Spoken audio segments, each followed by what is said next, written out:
पूरे बिहार में कोई ऐसा छोटा बड़ा मार्केट नहीं है और कोई छोटा बड़ा हाईवे नहीं है जो आज बंद नहीं है कि मुझे खरीदने की कोशिश की गई, मुझे टिकट ऑफर किया गया, लेकिन आशुतोष कुमार इतना स्वाभिमानी है कि बिक नहीं सकता है और किसी पार्टी की औकात नहीं कि हमको खरीद सकता है। एक साइकिल की घंटी और एक मोटरसाइकिल का शीशा टूटने का भी खबर पूरे बिहार से नहीं मिलेगा। अगर हम डंडा लेकर बस का शीशा तोड़ते, दुकानदारों का शीशा तोड़ते, तब वो बंदी सफल कहलाता ये नेताओं के नजर में। अभी हम लोग उनसे मिलकर आए हैं कोतवाली में, मुझे भी रोका गया था, अभी कोतवाली में मिलकर आए हैं, एकदम सहयोग कर रहे हैं और किसी प्रकार हमको जहाँ रोक देगी प्रशासन वहीं चल देंगे। हम लोग कोई जोर जबरदस्ती नहीं करेंगे, कितना भी दबाव बनाने का कोशिश करेंगे या आशुतोष कभी दबाव झेलने वाला व्यक्ति है ही नहीं, ये टूट जाएगा लेकिन झुकेगा नहीं। आज हमारी 3 मांगे हैं।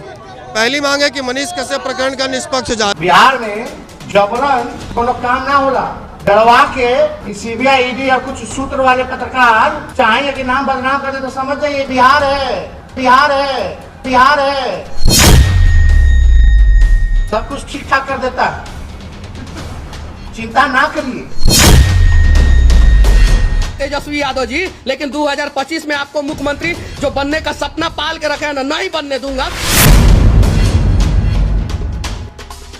24 की तैयारी करो, लेकिन किसी पत्रकार की गर्दन तो मत काटो। लाडू पुलिस की जो भी बात है, अभी इस केस में मनीष कश्यप जी के संबंध में सब मनगढ़ंत बात है। इनको जब अपीयर कराया जाएगा तो भी देखा जाएगा कि इनके शरीर पर कोई दाग नहीं हो और इनको टॉर्चर न किया गया हो। मनीष कश्यप एक पत्रकार, एक यूट्यूबर ना हो गया, कोई भयंकर रंगबाज रंगदार हो गया। खदेड़ के आप ले जा रहे हो, क्रिमिनल है, आतंकवादी है, रंगबाज है, रंगदार है।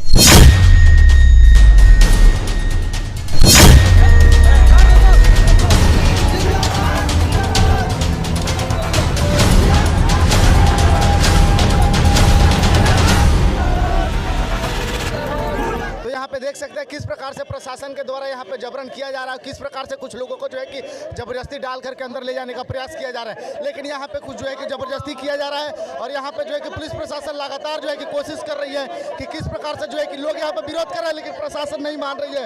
लेकिन यहाँ पे देख सकते हैं कि पटना के जो है कि कारगिल चौक पर किस प्रकार से लोगों के साथ जो है कि जबरदस्ती किया जा रहा है। यहाँ पे लोग जो है कि शांतिपूर्ण से अगर प्रदर्शन कर रहे हैं तो पटना पुलिस जो है, पटना जो प्रशासन है पूरी तरह से जो है कि लगातार यहाँ पे लोगों के साथ धक्का मुक्की कर रही है और धक्का मुक्की का फलस्वरूप यहाँ पे देखने को मिल रहा है कि किस प्रकार से यहाँ पे विरोध का प्रदर्शन यहाँ पे देखने को मिल रहा है। और विरोध फलस्वरूप देखिए किस प्रकार से यहाँ पे पटना प्रशासन जो है कि लोगों को ऊपर कर रही है, किस प्रकार से जो है कि लोगों को ऊपर किया जा रहा है। यहाँ पे साफ तौर पे आप लोग देख सकते हैं किस प्रकार से लोगों को ऊपर किया जा रहा है और जो लोग भी यहाँ पे जो है कि विरोध करने के लिए आए हैं, साफ तौर पे यहाँ पे देखिए किस प्रकार से यहाँ पे देखिए लगातार आप लोग देखते रहिए किस प्रकार से लोगों को ऊपर किया जा रहा है। लगातार आप लोग बना रही है वीडियो पे किस प्रकार से लोगों के ऊपर अत्याचार किया जा रहा है। मनीष कश्यप के अगर सपोर्ट में कोई व्यक्ति आ रहा है तो लगातार उन लोगों को जो है कि विरोध का सामना करना पड़ रहा है। और किस प्रकार से देखिए यहाँ पे किस प्रकार से यही बिहार पुलिस है, यही बिहार पुलिस है, जब चाहे तब किसी को अंदर कर सकती है। यही बिहार पुलिस है, जब चाहे किसी को भी जो है कि जबरन उनके हाथ में इतना ताकत दिखाई देता है कि वो लोग जो है कि जब चाहे किसी को जो है कि अंदर डाल देगा। कि एक प्रकार से उधर देखिए किस प्रकार से सभी लोगों को यहाँ पे जबरन जो है कि अंदर डाला जा रहा है। लेकिन कहीं ना कहीं ये देखने को मिल रहा है धक्का मार करके जबरदस्ती यहाँ पे किया जा रहा है। लोगों के आवाज़ को दबाना जो कहाँ तक सही है ये बताइए। यही प्रशासन है जो कि लगातार जो है कि मनीष कश्यप हमेशा जो है कि लोगों का सपोर्ट करते थे, लेकिन यहाँ पे प्रशासन किस प्रकार से लोगों का जो है कि विरोध कर रही है और लोगों को अंदर डाल रही है, कहाँ तक सही है ये बिल्कुल सही नहीं है, ऐसा नहीं करना चाहिए। और किस प्रकार से